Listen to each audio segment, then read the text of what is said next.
Welcome to day 3 of the DAX trading bootcamp. Last time I covered the espresso strategy, which takes a breakout of the 5-minute bar before the open. So the last one before the session actually opens, taking a breakout with a 17-point buffer, long side, downside, whatever happens on that day, right? Today we're going to be covering my favorite strategy, focusing on the first 5-minute bar of the session.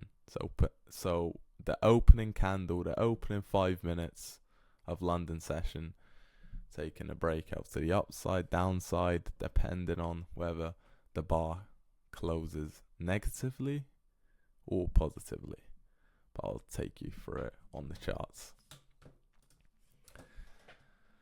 So I've just replayed to a random moment here, Thursday. I didn't want to cover today because I didn't trade it personally. I went golf, as you can see by my top, because we did have a choppy morning and I didn't fancy trading in the afternoon. So in this scenario, the espresso, you see, we would have had a nice entry, but today we're focusing on the first bar of the session, the 8 a.m. bar. So when there's a positive bar in the DAX index, you would take a long position on the breakout of the high. So we had a close here on the next bar. You would put your order here and you would be triggered in with a stop loss of 80 points, or you could also put it on the low of the bar if it's this big.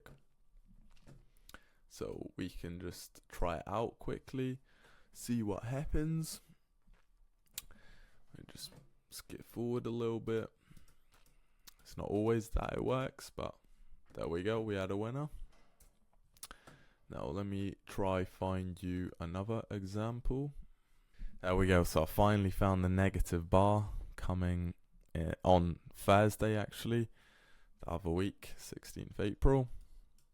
And as you see, this was very big, so good momentum down. What we want to do when it comes to negative bars on the open is do the opposite. So at the low, we want to be buyers, and at the high, we want to be sellers, right?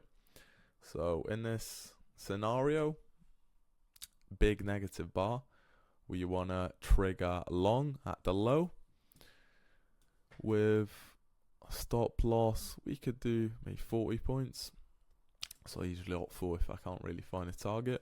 We did have a gap fill, so I would be confident in taking this up to even initial balance, or taking it up to this high for a nice 1-to-1, which did actually work out.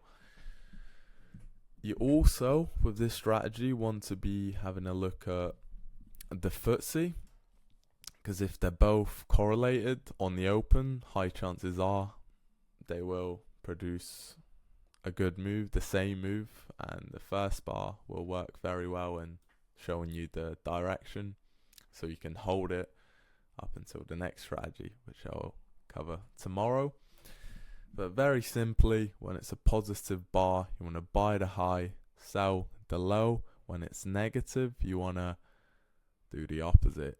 At the high of the negative bearish bar, you want to sell, and at the low of first bar negative, you want to buy.